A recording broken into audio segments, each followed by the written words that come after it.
आपने देखा होगा आदिवासी तेल का प्रचार करते हुए कर्नाटक के आदिवासी समुदाय को। इस समुदाय के लोग पारंपरिक रूप से हर्बल हेयर ऑयल और आयुर्वेदिक दवाइयों जैसे आदिवासी उत्पादों को बेचने के लिए विदेश यात्रा करते रहे हैं।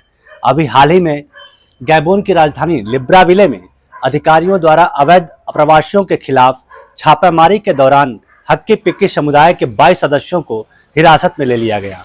इस वर्ष हक्की पिक्की समुदाय के ये सदस्य लगभग 2-3 महीने पहले ही गैबोन गए हुए थे। उन्होंने वहां पहुंचने के बाद एक स्थानीय एजेंट से निवास प्रमाण पत्र प्राप्त किया, जो बाद में फर्जी निकला। गैबोन में हाल ही में हुए सैन्य अधिग्रहण के पश्चात दस्तावेजों की सख्त जांच शुरू हुई, जिसके चलते यह मामला सामने आया। उन्हें 57,000 रुपए का जुर्माना भरने के बाद 22 सदस्यों को अफ्रीकी देश गैबोन छोड़ने का निर्देश दिया गया। ये कौन है हक्की पिक्की समुदाय के लोग? हक्की पिक्की कन्नड़ भाषा में हक्की का अर्थ होता है पक्षी और पिक्की का अर्थ होता है पकड़ने वाला। यह एक खानाबदोश जनजाति है जो पारंपरिक रूप से पक्षी पकड़ने और शिकार करने का कार्य करती थी। यह कर्नाटक के प्रमुख जनजातीय समुदायों में से एक है। हक्की पिक्की जनजाति की उत्पत्ति गुजरात और राजस्थान से माना जाता है, जो आंध्र प्रदेश से होते हुए दक्षिण भारत तक पहुंच गए।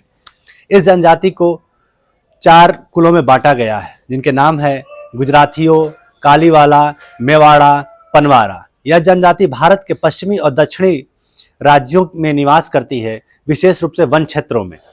2011 की जनगणना के अनुसार कर्नाटक में हक्की पिक्की जनसंख्या 11,892 है। ये मुख्य रूप से दावणगेरे, मैसूर, कोलार, हासन और शिमोगा जिले में रहते हैं।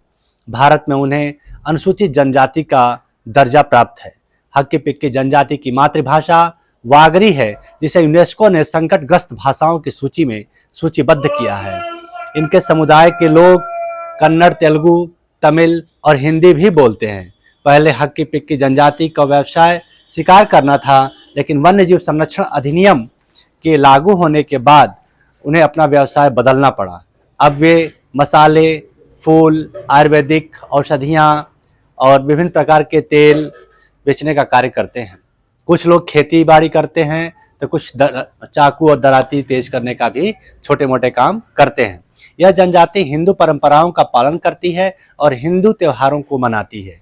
यह समाज गोत्र आधारित सामाजिक संरचना का पालन करता है और अंतर जाति विवाह को प्राथमिकता देता है।